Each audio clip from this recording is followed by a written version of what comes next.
Salut toată lumea, eu sunt Georgiana și astăzi o să vă arăt un slime făcut de mine din nou. Yeah! Este un albastru. Nu știu dacă se poate vedea la dumneavoastră, la mine este un albastru blue deschis. Este foarte ușor de făcut. Dacă vreți să vă spun și rețeta, am folosit un bol. Bine, un bol. După aceea am luat o lingură cu care să amestecăm.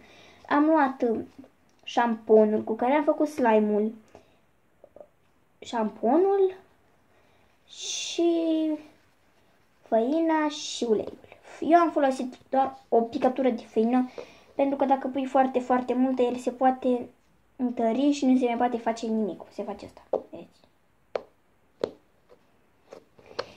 Și așa a ieșit slime-ul. Dacă v-a plăcut acest video, nu uitați să dați un like, să vă abonați la canalul meu și să acumulăm 20-30 de like-uri. Pe data viitoare.